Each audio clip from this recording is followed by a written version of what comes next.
Voilà, ça, il y a le fameux, regardez, le fameux Interflora Plus qui est caché ici, 24,95. Donc c'est exactement ce que j'ai payé. On ne sait pas trop quand on clique sur continuer ce qui va se passer, est-ce que ça va ajouter une carte ou pas, et du coup ça ajoute de la friction et je pense que là il y a de la déperdition. Interflora, les petits voleurs, ils se sont fait épingler avec 3 millions d'euros d'amende et c'est bien fait pour eux.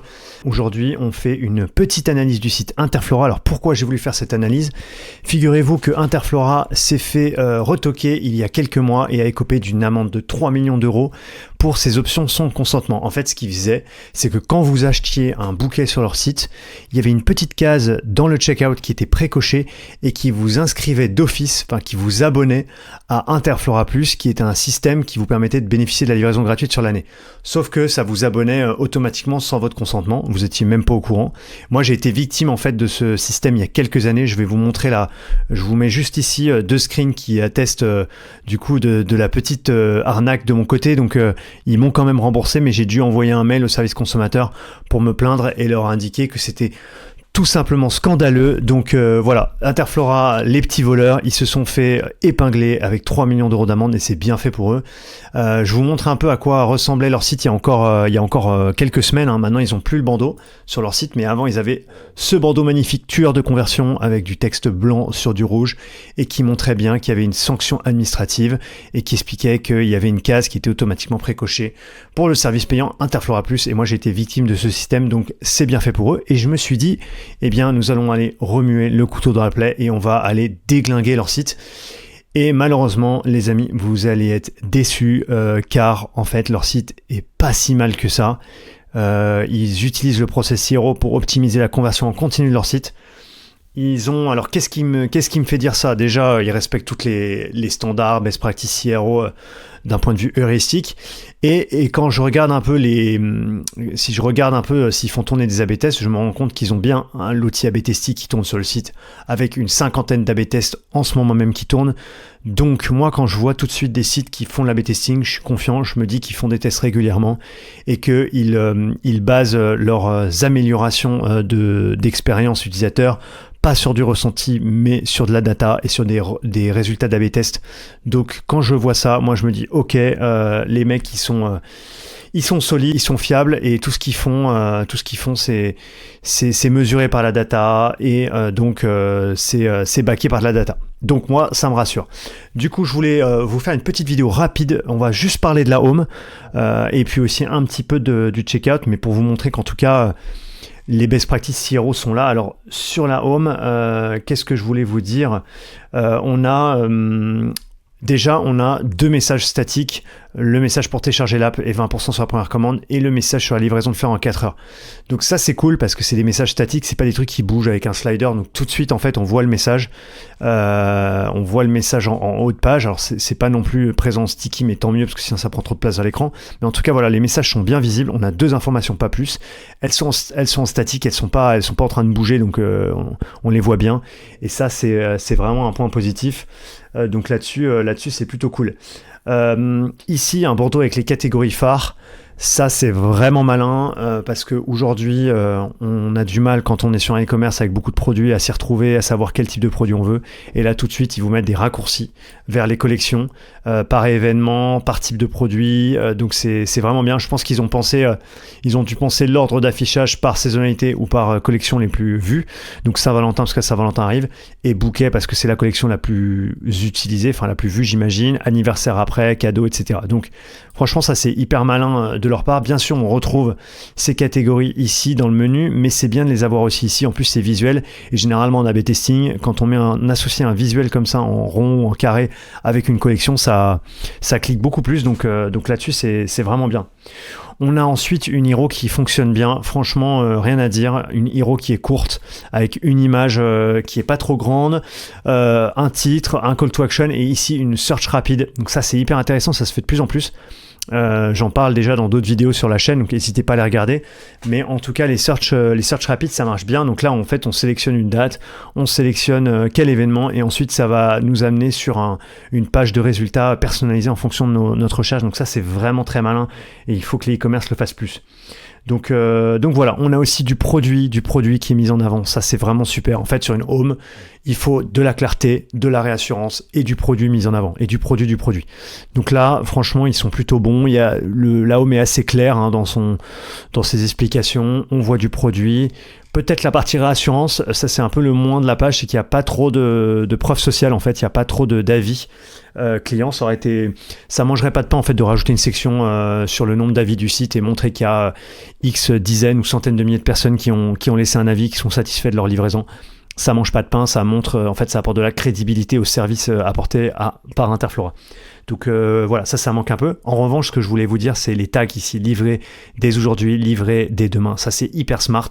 Je pense que s'ils ont fait ça, j'en parle, je crois, sur la page, la page catégorie, mais parce qu'ils sont présents aussi sur la page catégorie, mais on les voit ici sur la home. S'ils ont fait ça, c'est qu'ils ont dû faire de la recherche utilisateur. Ils ont dû se rendre compte que ça, c'était un claim qui était important pour leurs visiteurs, de savoir quand est-ce que c'est livré, parce que je pense que peut-être une des conditions à l'achat, c'est de pouvoir être livré rapidement. J'imagine que quand on veut offrir des fleurs rapidement et qu'on s'y prend à la bourre, on a envie que ça arrive le plus vite possible. Donc ça, s'ils le mettent ici, c'est qu'ils ont dû faire de la recherche utilisateur, ils ont dû se rendre compte que c'était une demande des utilisateurs. Et ça, c'est qu'en faisant de la recherche qualitative qu'on peut le savoir. En faisant des tests utilisateurs, en envoyant un formulaire à sa base de données. Malheureusement, c'est pas en regardant ces outils d'analytics qu'on va deviner. Donc ça, c'est vraiment un bon point. Donc voilà, preuve sociale à rajouter. Ça aurait été pas mal. On a aussi ici les key benefits qui sont intéressants et qui auraient été peut-être plus intéressant plus haut dans la page. Livraison en moins de 4 heures, garantie satisfait ou relivré. Enfin, ces informations, c'est bien de les avoir. Alors après, vous me direz, c'est peut-être pas c'est peut-être pas sur la home qu'on va le mettre en avant, peut-être plutôt sur la page produit, mais ça aurait été peut-être quand même pas mal, je pense, de réduire un peu ce nombre de vignettes produits, parce qu'il faut savoir que le scroll sur mobile est très faible, donc la majorité des utilisateurs vont s'arrêter à peu près là. Ça aurait été bien de réduire un peu peut-être et de mettre tout de suite les key benefits. Voilà, écoutez, je pense qu'on est pas mal. On a ici Acceptio. Alors ça, c'est les cookies. Ça aurait été bien en fait quand on dit non merci ou OK pour moi, quand on accepte ou on refuse les cookies, de faire disparaître cette petite pop-up Acceptio, enfin ce petit picto en sticky, parce que ça prend de la place et du coup ça attire trop le regard. En plus c'est vert, la même couleur que les call to action, donc ça aurait été pas mal de le virer. Et dernier truc les amis sur la home, au niveau du menu, ça aurait pu être un peu mieux au niveau des collections, parce qu'en fait là on a des collections par événement, ok, on a des types de produits, ok, qui sont là, mais en fait tout est un peu mélangé, l'ordre n'est pas forcément logique. Donc ils auraient pu par exemple mettre petit prix en premier, en rouge, ou d'une autre couleur, mais en tout cas un truc qui ressort un peu plus, et après avoir peut-être les collections principales, donc par exemple le bouquet, rose, etc., plantes, et ensuite par type d'événement, ou alors l'inverse, mais en tout cas regrouper les événements entre eux, regrouper les types de produits entre eux, quitte à les mettre peut-être dans un onglet par occasion et par type de fleurs par exemple. Et comme ça, on sait quel chemin on veut emprunter pour aller chercher le produit qu'il nous faut. Voilà. Et peut-être un quiz sur le site, ça aurait été pas mal, un diagnostic, quelques questions qui vont être posées pour savoir si c'est pour tel événement, quel type de fleurs plaisent à l'heureux élu, quelle taille de bouquet, quelle couleur, etc. Avoir quelques questions qui s'enchaînent pour ensuite qu'on nous propose en fait des bouquets ultra adaptés à notre demande. Donc ça aurait été pas mal d'avoir un quiz floral, ou je sais pas comment ils peuvent l'appeler, mais un truc qui permet d'arriver plus rapidement à des résultats qui nous intéressent, sachant que les quiz, les amis, ça convertit beaucoup plus que le parcours classique sur e-commerce, donc c'est intéressant à mettre en place. Voilà, je vais pas m'attarder sur la home. Franchement, la home, elle est vraiment bien. La page catégorie, je vais pas vous la montrer parce qu'il n'y a pas grand chose à dire. La page produit, elle est intéressante. Elle est plutôt bien faite. Il y a 2-3 petites critiques que je voulais apporter. Bon, déjà, on peut pas cliquer ici sur le carrousel pour zoomer sur l'image. Ça, c'est un peu dommage. En revanche, d'avoir une image avec la main qui tient le bouquet pour qu'on se rende compte de la taille du bouquet, ça, c'est plutôt bien, c'est plutôt malin.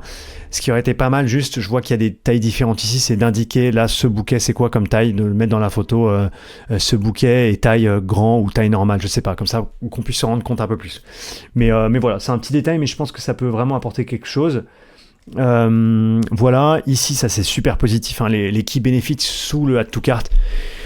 Il y en a beaucoup, donc faut tout lire, mais c'est quand même très intéressant. On a la livraison, on a un point sur le fait qu'on puisse laisser un message dans une carte, garantie satisfaire ou relivrer. Donc ça, c'est vraiment des sujets intéressants. Juste sur la livraison, petite critique, on a trop bas le prix de la livraison qui est là, qui est à 14,95, d'accord, d'ailleurs qui est cher.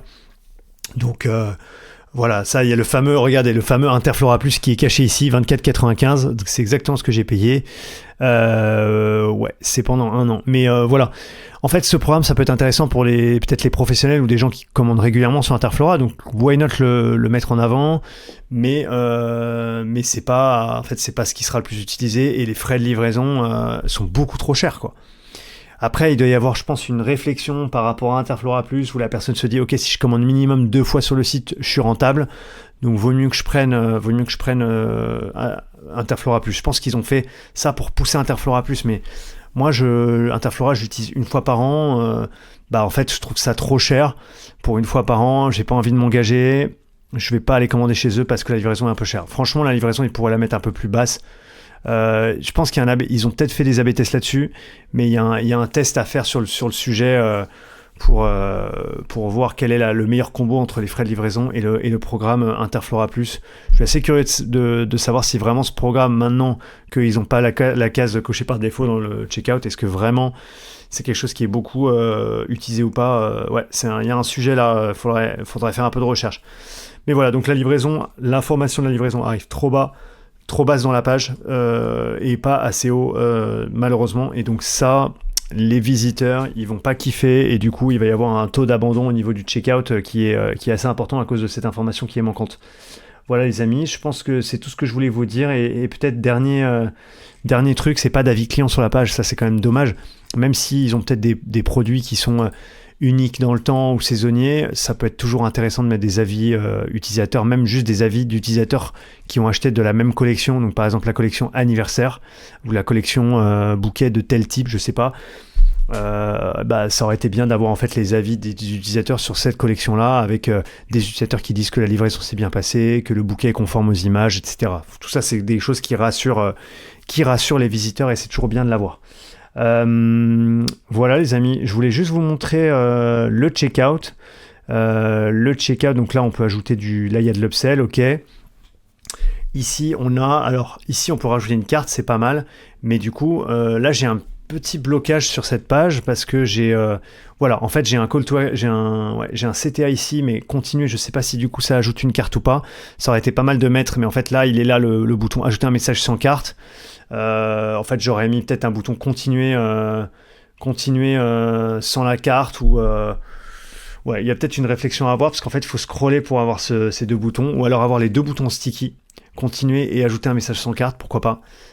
Mais voilà, là il y a une petite friction à ce niveau-là, on sait pas trop quand on clique sur continuer ce qui va se passer, est-ce que ça va ajouter une carte ou pas, et du coup ça ajoute de la friction, et je pense que là il y a de la déperdition à ce niveau-là. Et d'ailleurs, voilà, ils mettent un pop-up d'information ici pour vous demander si vous êtes sûr de pas vouloir prendre de carte. Donc je pense qu'ils ont eu le problème, ils ont dû réfléchir, et voilà la solution qu'ils ont apportée, mais il y a peut-être mieux à faire. Mais voilà, en tout cas ils ont pensé le truc.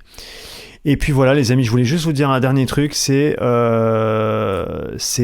sur le checkout, c'est pas mal, parce que le checkout, bon, ça fait quand même beaucoup de pop-up là.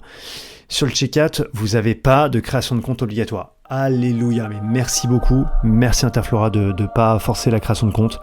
Tous les e-commerce devraient se mettre à ce niveau-là. Il y a juste dans l'étape de livraison, alors je ne vais pas vous montrer, mais l'étape de livraison, il y a pas mal d'infos qui sont demandées, et notamment l'adresse qui est demandée 2 fois. 1 fois pour la livraison et 1 fois pour la facturation, donc ça c'est un peu dommage. Je pense que leur checkout pourrait être amélioré et avoir moins d'étapes, mais quand même on est sur et même ils devraient tester le checkout en one page comme les checkouts Shopify. Il faudrait faire un bel A/B test là-dessus pour voir le taux de transfo, mais globalement c'est pas mal, et on n'a pas de création de compte obligatoire, donc ça c'est cool.